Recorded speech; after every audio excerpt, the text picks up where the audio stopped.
Lesson शुरू करने से पहले जल्दी से एक नजर डालते हैं इस लेसन के फ्लो चार्ट पे। जैसा कि आपको पहले भी मैंने बताया था, इस लेसन को हमने 2 भागों में डिवाइड किया है।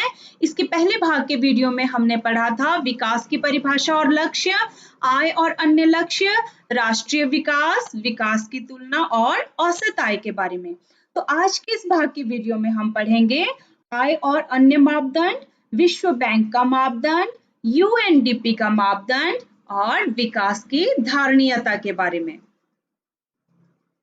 विकास का मापदंड मतलब विकास को मापने का क्या मापदंड है। तो सबसे पहले हम जानते हैं विश्व बैंक के अनुसार विकास का मापदंड क्या है। मतलब कि विश्व बैंक 2 देशों के विकास की तुलना करने के लिए किस चीज को आधार मानता है। तो विश्व बैंक मानता है आय को आधार। और नंबर 2 पे हम जानेंगे यूएनडीपी कौन सा मापदंड यूज करता है। तो यूएनडीपी का मतलब है यूनाइटेड नेशंस डेवलपमेंट प्रोग्राम। इसके अनुसार विकास का मापदंड क्या है।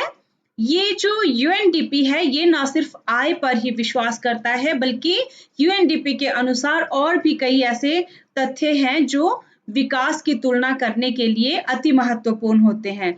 तो इन्होंने 3 तथ्यों को इसमें लिया है। सबसे पहले प्रति व्यक्ति आय, और नंबर 2 पे लोगों का शैक्षणिक स्तर, और नंबर 3 पे लोगों के स्वास्थ्य का स्तर। इन तीनों तथ्यों को ध्यान में रखकर, इन तीनों तथ्यों का तुलनात्मक अध्ययन करके यूएनडीपी जो है वो 2 देशों के विकास की तुलना करता है। अब अगर पूछा जाए कि विकास को मापने का सबसे उपयुक्त तरीका कौन सा है, मतलब कि 2 देशों की तुलना करनी है, तो इसके लिए विश्व बैंक का आय का आधार वाला तरीका ज्यादा उपयुक्त है या फिर यूएनडीपी का तरीका ज्यादा सही है। तो अगर दोनों का विश्लेषण किया जाए तो यूएनडीपी का जो विकास को मापने का तरीका है वो ज्यादा उपयुक्त है, क्योंकि विश्व बैंक जो है वो सिर्फ औसत आय को आधार मानकर विकास की तुलना करता है। जबकि हमने पिछले वीडियो में पढ़ा था कि अगर औसत आय, जिसको हम प्रति व्यक्ति आय भी कहते हैं, अगर उसी को आधार मानकर विकास की तुलना की जाए तो औसत आय क्या करती है, कुछ मदों को छोड़ देती है, नजरअंदाज कर देती है, जैसे कि आय की असमानता। हमने 2 देशों का विश्लेषण उस वीडियो में किया था।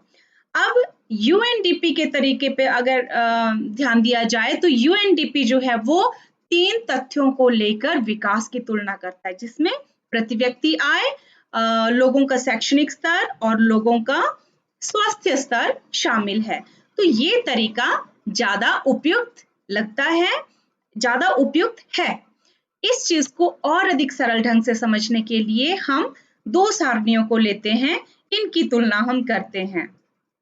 तो इन सारणियों का अध्ययन करने से पहले हम एक नजर फिर से विकास पर डालते हैं। विकास क्या है, हमने पिछले वीडियो में पढ़ा था कि लोगों के विकास का लक्ष्य ना सिर्फ आय है अकेला, आय तो वो चाहते हैं, लेकिन इसके साथ साथ और क्या चाहते हैं वो, सुरक्षा, सम्मान, समानता और स्वतंत्रता।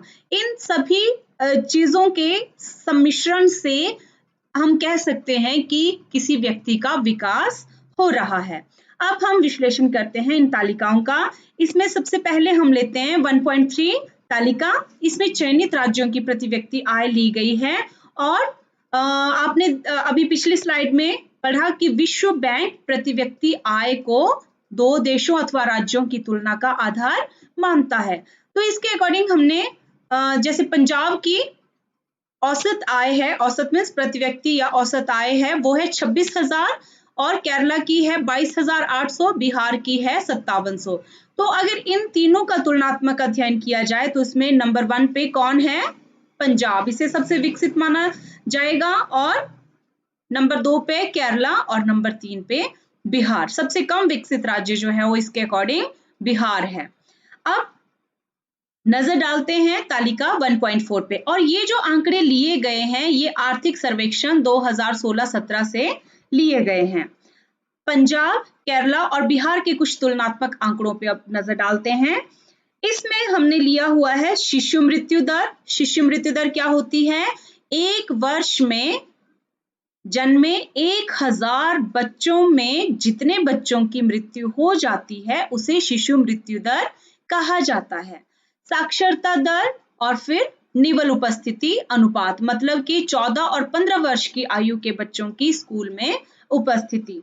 तो अगर शिशु मृत्यु दर के अकॉर्डिंग देखा जाए तो पंजाब की शिशु मृत्यु दर है 36, केरला की है 12 और बिहार की है 42। इसमें जिस राज्य की शिशु मृत्यु दर जितनी कम होगी वो राज्य उतनी बेहतर स्थिति में होगा, मतलब कि वहां की जो स्वास्थ्य सुविधाएं हैं वो उतनी ही अच्छी होगी। तो सबसे कम मृत्यु दर है केरला की, तो यहाँ पे हम केरला को सबसे बेहतर राज्य मानते हैं।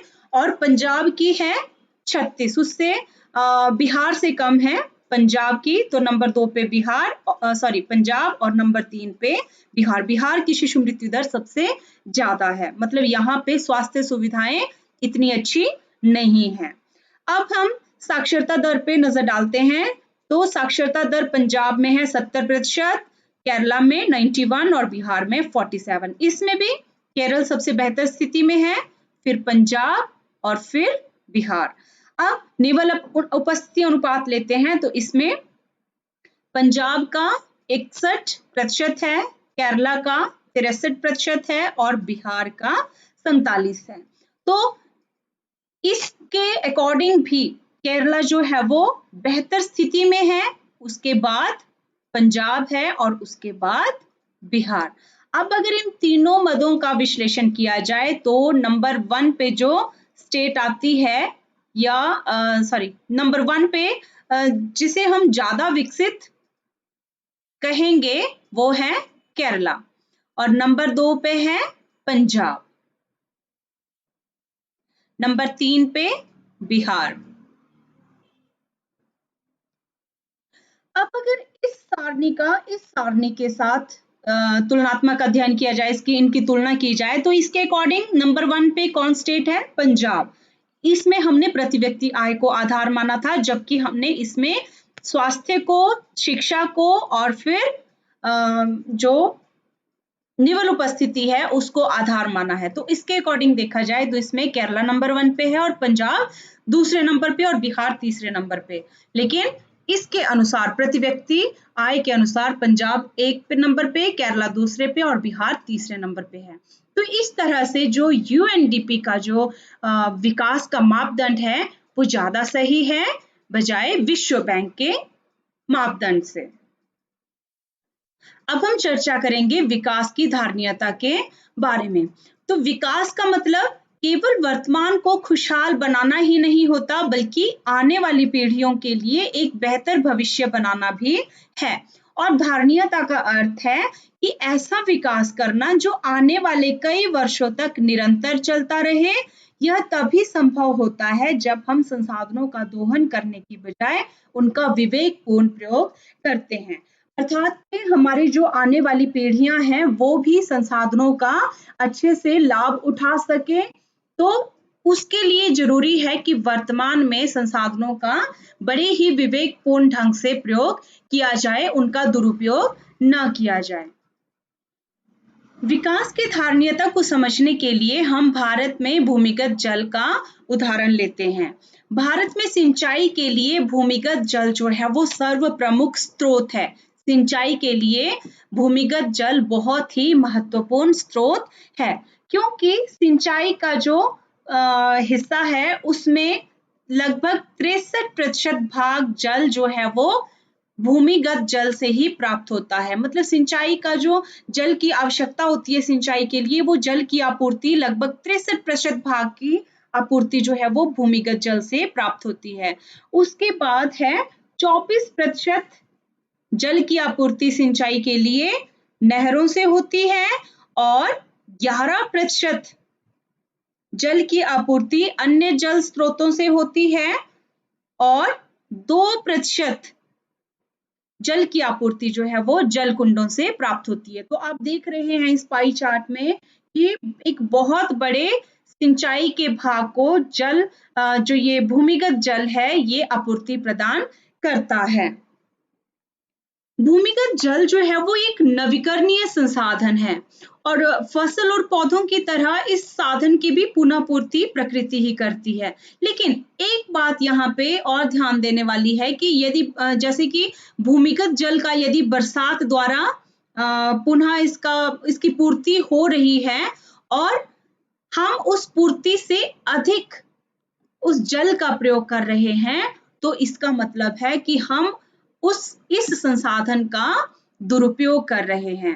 अगर पूर्ति से कम प्रयोग किया जाए तो वो एक विवेकपूर्ण ढंग से किया जाने वाला उपयोग होगा, किंतु अगर पूर्ति से अधिक प्रयोग किया जाए तो वो उसका दोहन होगा या फिर उसका दुरुपयोग होगा।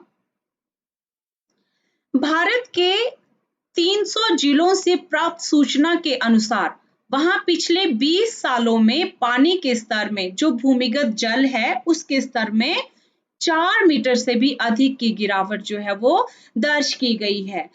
अब हम लोग क्या कर रहे हैं, ये जो भूमिगत जल है इसका दुरुपयोग किए जा रहे हैं। जितने जल में बरसात के पानी से आपूर्ति होती है उससे अधिक मात्रा में हम इसका प्रयोग करते हैं, अधिक से अधिक सिंचाई करने के लिए या फिर ज्यादा से ज्यादा ट्यूबवेल या फिर हैंडपंप खोदे जा रहे हैं, जिससे इसका जो जल स्तर है वो और नीचे जा रहा है।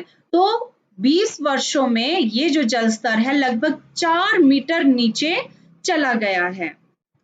तो प्यारे बच्चों, इस लेसन का जो 11वां क्वेश्चन है वो है पर्यावरण में गिरावट के कुछ ऐसे उदाहरणों की सूची बनाइए जो आपने अपने आसपास देखे हों। इसके बारे में हमने भूगोल के जो हमारे 2 लेसन थे उनके वीडियो में भी काफी कुछ पढ़ा है। तो अब मैं आपको डायरेक्ट इसका आंसर नहीं बताऊंगी, आपके लिए कुछ हिंट यहाँ पे दूंगी। ये पिक्चर्स हैं, इन पिक्चर्स को देखकर आप अपना आंसर खुद बनाएंगे, खुद सोचेंगे कि कौन कौन से ऐसे उदाहरण है, कौन कौन सी ऐसी चीजें हैं या पर्यावरण प्रदूषण से संबंधित जो कारक हैं जिन्हें आप प्राय अपने आसपास देखते